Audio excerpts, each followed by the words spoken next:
हरे कृष्णा। राधे राधे दोस्तों, कैसे हैं आप सभी लोग। आशा करती हूँ कि आप सारे फ्रेंड्स बहुत ही ज़्यादा अच्छे होंगे। मैं भी बिल्कुल ठीक हूँ और आप सभी मित्रों का मेरे चैनल इंडियन ब्लॉग विद शिखा में बहुत बहुत स्वागत है।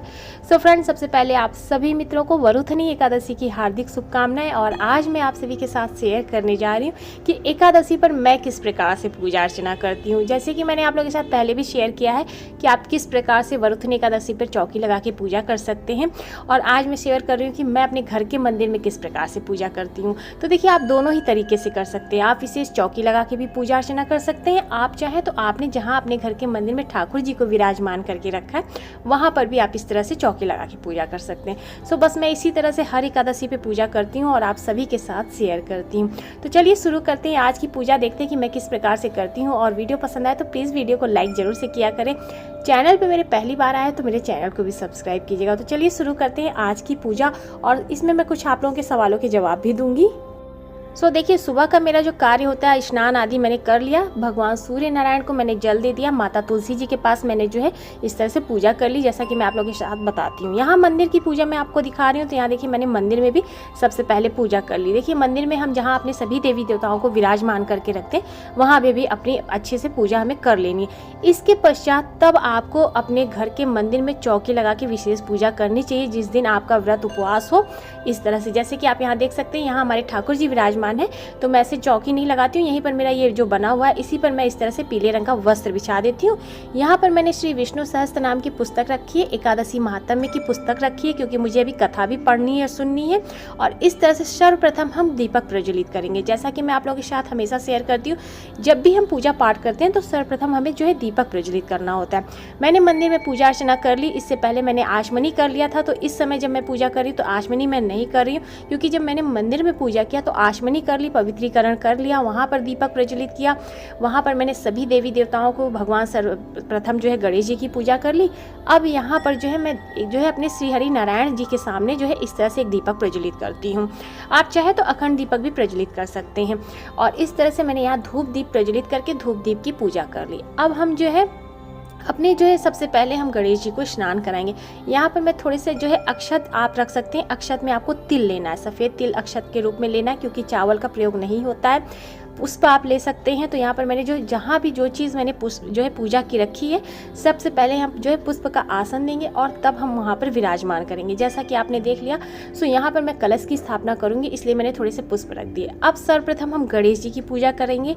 तो गणेश जी को देखिए हमने यहाँ पे भी विराजमान करके रखा है। तो हम सर्वप्रथम गणेश जी को इस तरह से अच्छे से स्नान कराएंगे, इनको पोछेंगे टीका, और इनको जो है इत्र की सेवा करके इनका टीका चंदन करेंगे। विस्तृत बहुत लंबा मैं नहीं दिखाऊंगी, क्योंकि वीडियो वैसे भी मेरी लंबी हो जाती है और वीडियो फिर बहुत ज़्यादा बढ़ जाएगी। तो इसलिए मैं आपको थोड़ा सा बताती जा रही हूँ कि किस तरह से आपको पूजा करनी है। तो बस इस तरह से मैंने जो है गणेश जी की पूजा कर ली, उनको स्नान करा दिया। अब हम अपने घर में जो है ठाकुर जी हमारे विराजमान है, शालिग्राम जी, तो मैं उनको स्नान कराऊंगी।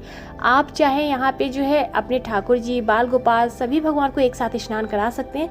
मैं अपने जो है मैं स्नान कराती हूँ, मैं हमेशा सब भगवान को अलग अलग जो है विराजमान करके स्नान कराती हूँ। देखिए, अब जैसे गणेश जी को तुलसी जी निषेध हैं, तो हम इसलिए गणेश जी को पहले स्नान करा लिए, उनकी पूजा हो गई। अब हम शालिग्राम जी को स्नान कराएंगे। फिर हम जो है लाडो रानी को स्नान कराते हैं। उसके बाद हम बाल गोपाल को स्नान कराते हैं। इसलिए मैं जो है सभी लोगों को अलग अलग जो है स्नान कराती हूँ, सभी मतलब प्रभु जी को। तो बस इस तरह से अपने ठाकुर जी को मैंने स्नान करा दिया। आप चाहे तो लक्ष्मी नारायण जी को भी स्नान करा सकते हैं।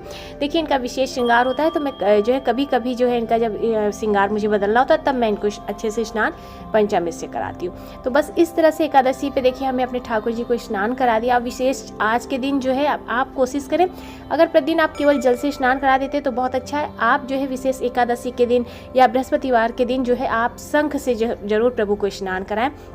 बैसाख का महीना चल रहा है, ऐसे में जो है शंख से स्नान कराना, प्रभु को इत्र की सेवा देना, ठंडे जल का प्रयोग करना, ये सब बहुत ही उत्तम माना जाता है। इसमें अन्नदान का विशेष महत्व होता है। आपको दान पुण्य भी करना चाहिए। कहा जाता है कि वरुथनी एकादशी का जब हम व्रत करते हैं तो इससे हमारे सौभाग्य को बढ़ोतरी मिलती है, और कहते हैं इससे हमारा सौभाग्य बढ़ता है, इससे हमारे सभी पाप नष्ट हो जाते हैं और अंत में हमें मोक्ष की प्राप्ति होती है। तो विशेष पूजा अर्चना हमें जो है वरुथनी एकादशी के दिन करनी चाहिए। अब देखिए, मैंने यहाँ ठाकुर जी को स्नान स्नान करा दिया, इत्र की सेवा की। इसके पश्चात मैंने उनको टीका चंदन करके तुलसी दल अर्पित करके विराजमान कर दिया। जो जल हमने स्नान कराया वही हमारा चरणामृत होगा, उसी को हम प्रसाद स्वरूप लेंगे। अब यहाँ पर मैं अपने ठाकुर जी को स्नान करा रही हूँ। सभी जो हमारे प्रभु जी हैं, राधे कृष्ण जी हो गए, हमारे जो सियापति रामचंद्र जी हैं, उन्हें हम स्नान कराएंगे। इस तरह से हम अपने सभी ठाकुर जी की सेवा करेंगे। सभी को सूक्ष्म रूप से जल से स्नान कराएंगे, टीका चंदन कराएंगे, पुष्प अर्पित करेंगे, इस तरह से जो है वस्त्र अर्पित करेंगे। और इस तरह से हम प्रभु का जो है स्नान श्रृंगार करेंगे। देखिए, वरुथनी एकादशी पे आप विशेष पूजा अर्चना आप समस्त एकादशी की पूजा एक ही जैसे होती है।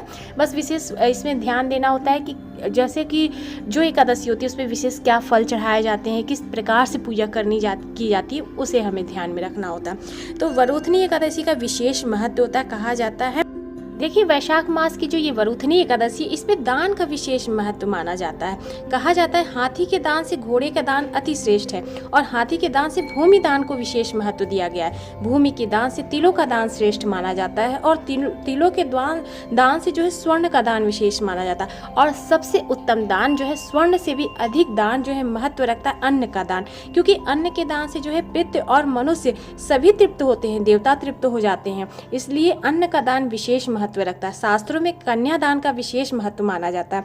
कहते हैं कि कन्या के दान के विशेष महत्व है, इसके बराबर कोई भी दान नहीं होता है। तो इसलिए जो है दान का विशेष इसमें महत्व माना जाता है।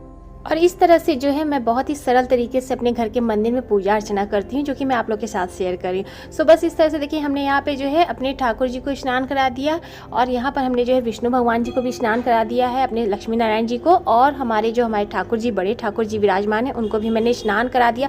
टीका चंदन हो गया। यहाँ हमारे बाल गोपाल, लाडो रानी, सभी का स्नान श्रृंगार सब सुंदर से हो गया। देखिए, मैं बहुत ज़्यादा अगर डिटेल में स्नान श्रृंगार दिखाऊंगी तो वीडियो भी बहुत ज़्यादा बड़ी हो जाएगी।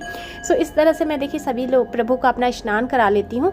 इसके पश्चात जो है अभी मैं थोड़ा सा श्रृंगार कर रही हूँ, जैसे कि मुकुट लगाना हो गया, बंसी देना हो गया, राधा रानी का जो है मैंने मुकुट लगा दिया। तो इस तरह से अभी मेरी यहाँ पे पूजा हो रही है।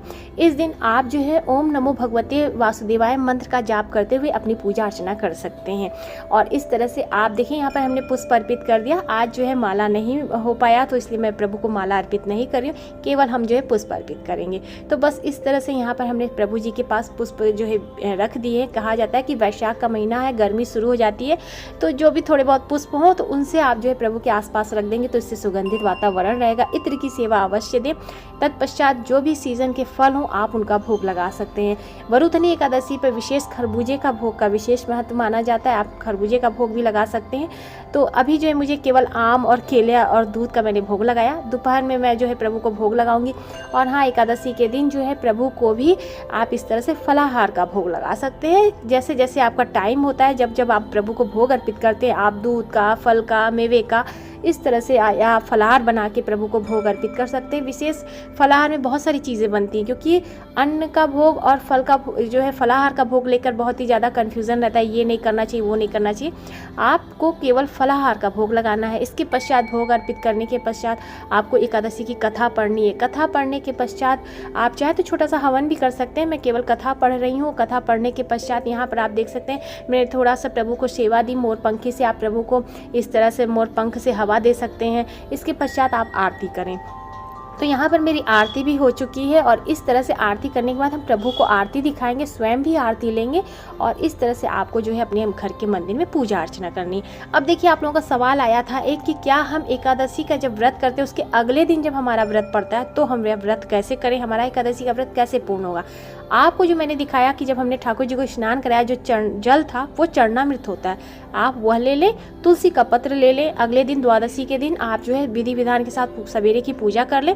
पारण के समय में आप वही तुलसी का दल लेकर और जो है भगवान के मंत्र का जाप करके आप जो है वह चरणामृत ले लें, आपका व्रत पूर्ण माना जाएगा। इसके पश्चात आप दूसरे व्रत का संकल्प लेके अपना व्रत प्रारंभ कर सकते हैं। तो इस सरलता के साथ आप जो है 2 दिन का व्रत कर सकते हैं, एकादशी का, और अगले दिन जो भी आपका व्रत पड़ रहा हो आप उससे भी कर सकते हैं।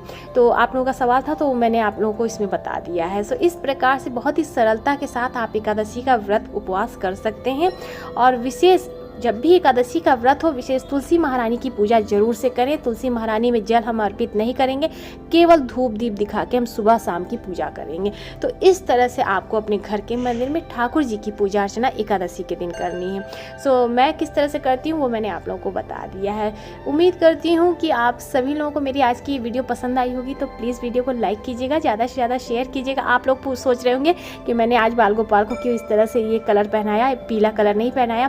देखिए गर्मियाँ बहुत हैं और कॉटन की बहुत ही मुलायम सॉफ्ट पोशाकें जो हैं ठाकुर जी को हमें धारण करानी है। ऐसा नहीं कि पीला ही कलर पहनाना है, आप कोई भी कलर पहना सकते हैं। बस विशेष ध्यान रखें कि बहुत ज़्यादा जड़ी बूटी ना हो, थोड़े से जो है हल्की पोशाक हो। कलर ज़रूरी है, आप कोई भी कलर प्रभु को धारण करा सकते हैं। तो आज मैंने जो है गर्मियों की वजह से कुछ ऐसा ही जो है प्रभु को धारण कराया, क्योंकि गुरुवार को भी मैं पीला रंग का जो है पोशाक धारण कराती हूँ। सो आज मैंने जो है इस तरह से यहाँ पर देखिए मैं जो है ठाकुर अपने भोले बाबा को जो है जलहरी लगा रही हूँ, क्योंकि वैशाख महीने से जलहरी लगाना जो है हम प्रारंभ करते हैं। तो बस यहाँ पे प्रभु की सेवा इस तरह से मैं करती हूँ। मंदिर में भी देखिए मैंने भोग प्रसाद अर्पित कर दिया। और एकादशी की मेरी यही दिनचर्या होती है, इसी प्रकार से मैं पूजा अर्चना करती हूँ, जो कि मैं आप लोग के साथ शेयर कर रही हूँ। सो उम्मीद करती हूँ कि आज की पूजा आप सभी मित्रों को पसंद आई होगी। तो प्लीज़ वीडियो को लाइक कीजिएगा, ज़्यादा से ज़्यादा शेयर कीजिएगा। चैनल पर पहली बार आए तो मेरे चैनल को भी सब्सक्राइब कीजिएगा, इंस्टाग्राम पर फॉलो करिए। मैं मिलूंगी नए से अच्छे से वीडियो के साथ। तब तक के लिए हरे कृष्णा, राधे राधे, जय श्री राधे।